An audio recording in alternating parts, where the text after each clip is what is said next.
Nah, Bapak ada di Komisi 2 nih, saya ingin menanyakan soal yang lagi rame nih Pak. Soal mungkin apa? banyak yang khawatir juga Pak, teman-teman honorer Pak, Oh, tenaga iya. honorer. Kemarin kan Iya, Komisi 2 memang sudah memutuskan ya, Pak, bersama Kemenpan RB dan Kepala BKN bahwa menghapuskan, katanya menghapuskan. Apakah memang benar Pak? Enggak. Ini akan dihapuskan tenaga honorer? Salah, sebetulnya bukan menghapuskan loh. Ya, jadi dari sisi status kepegawaian itu bukan menghapuskan tapi meningkatkan status kepegawaian. Dari tenaga honorer yang tidak jelas masa depannya menjadi status P3K atau status PNS. P3K adalah pegawai pemerintah atas dasar perjanjian kerja atau PNS. Ya. Jadi dari segi status itu meningkat. Statusnya meningkat, kemudian haknya juga meningkat. Itu dari statusnya. Hanya memang ada masalah. Apa masalahnya? Karena dulu masih berstatus honorer dan jumlahnya banyak gitu ya. Sehingga sisa-sisa honorer ini bisa jadi belum terakomodasi dalam waktu yang singkat dalam status yang baru ini, yakni status P3K atau PNS. Belum diangkat, mungkin memang belum diangkat status ya kata Bapak menjadi P3K. Ini bagaimana sih? Jadi kita kalau melihat ke depan ya, melihat ke depan sekali lagi statusnya diangkat dari sekedar honorer menjadi pegawai pemerintah berdasarkan perjanjian kerja atau bisa PNS, jadi tidak ada honorer lagi. Tapi sekali lagi Hilman, ada masalah. Kenapa? Karena dulu statusnya honorer yang sering agak diiming-imingi akan jadi PNS dan dulu jumlah honorernya sangat banyak. Ini yang jadi masalahnya. Tapi DPR itu juga mendorong pemerintah untuk memberikan solusi kepada katakanlah mantan tenaga honorer ini. Ya, apa solusinya? Pertama dia harus diprioritaskan ketika dia memenuhi syarat untuk jadi PNS atau jadi P3K.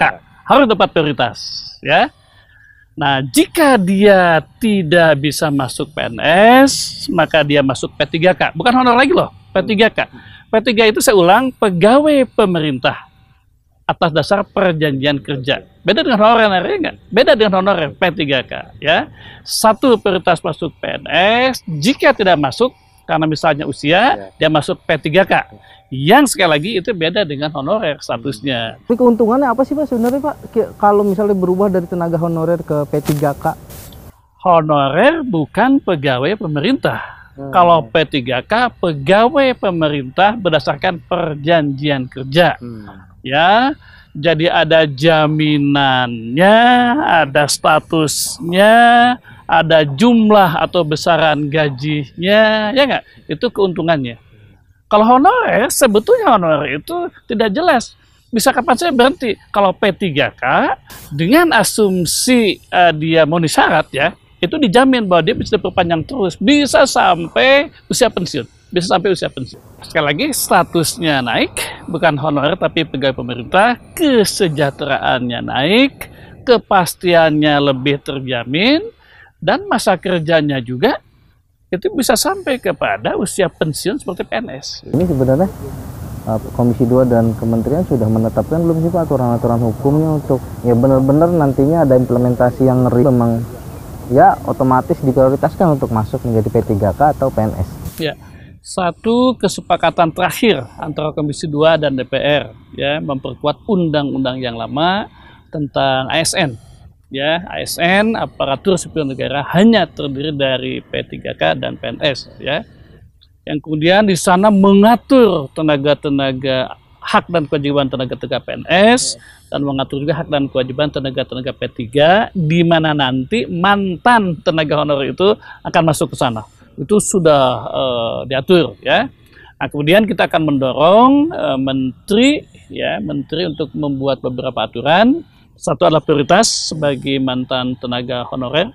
Yang kedua, aturan dari menteri-menteri terkait untuk mendorong daerah-daerah agar mereka agar mereka sungguh-sungguh untuk mengakomodasi mantan tenaga honorer ini dalam konsep outsourcing ya, outsourcing yang saya ulang tadi, outsourcing dalam atau undang-undang ada outsourcing administrasi, outsourcing tenaga security, outsourcing juru masak. Nah sekarang ditambah outsourcing yang terkait, misalnya outsourcing tenaga pendidikan atau tenaga kesehatan. Ya, ini nanti akan diatur oleh peraturan pemerintah yang mengikat daerah-daerah untuk mengakomodasi mantan-mantan tenaga honorer yang tidak masuk ke P3K dan kepada PNS gitu ya. Assalamualaikum warahmatullahi wabarakatuh. Salam sejahtera untuk kita semua. Semoga senantiasa dalam lindungan Allah Subhanahu wa taala, Tuhan yang Maha Kuasa, senantiasa sehat dan senantiasa disukseskan di dalam menjalankan aktivitas keseharian. Amin ya Allah ya Rabbal Alamin.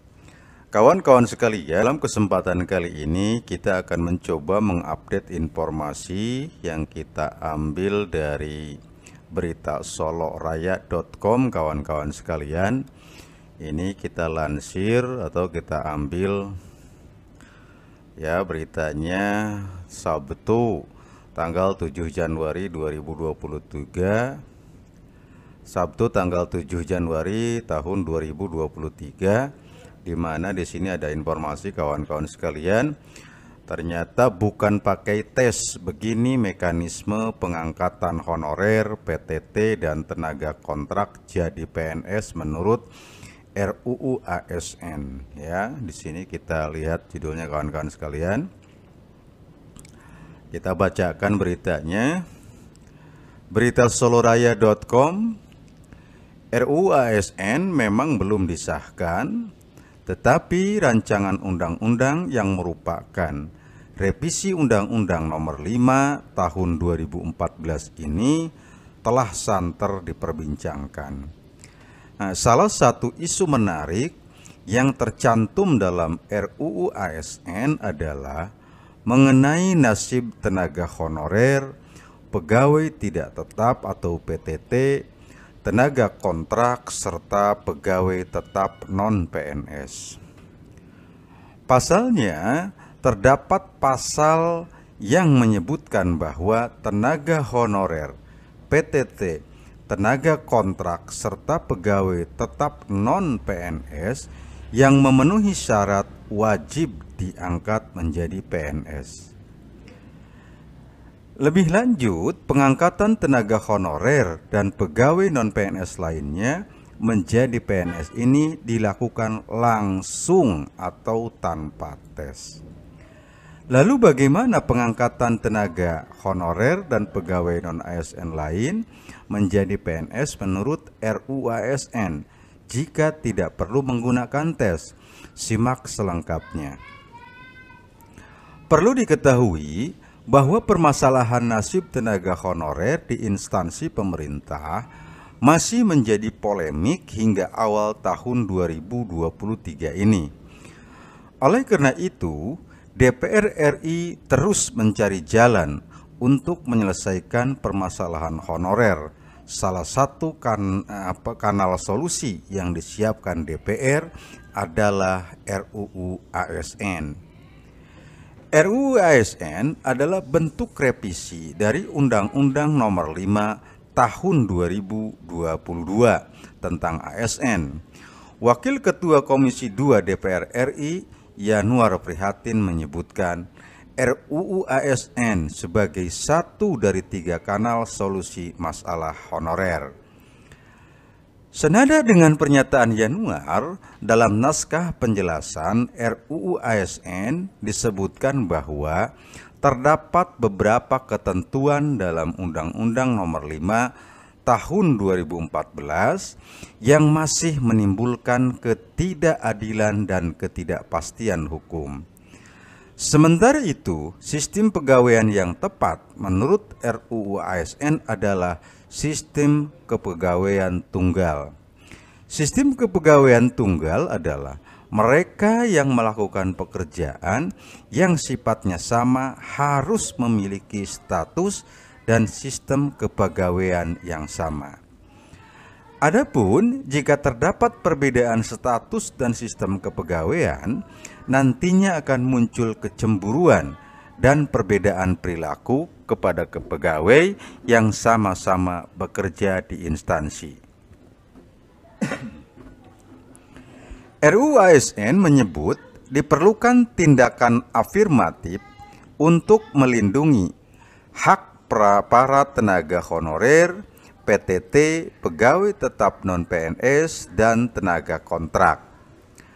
Perlindungan hak honorer dan pegawai non-PNS diwujudkan salah satunya dengan peraturan pada pasal 131A RUU ASN. Adapun syarat honorer dan pegawai non-PNS diangkat langsung menjadi PNS adalah apabila pegawai tersebut bekerja terus-menerus dan diangkat berdasarkan SK yang dikeluarkan sampai 15 Januari 2014. Pengangkatan honorer menjadi PNS nantinya tidak melalui seleksi tes, melainkan seleksi administrasi berupa verifikasi dan validasi data SK pengangkatan. Hal ini dapat ditemukan di naskah RUU ASN pasal 131A ayat 2 yang berbunyi, pengangkatan PNS sebagaimana dimaksud pada ayat 1 didasarkan pada seleksi administrasi berupa verifikasi dan validasi data surat keputusan pengangkatan.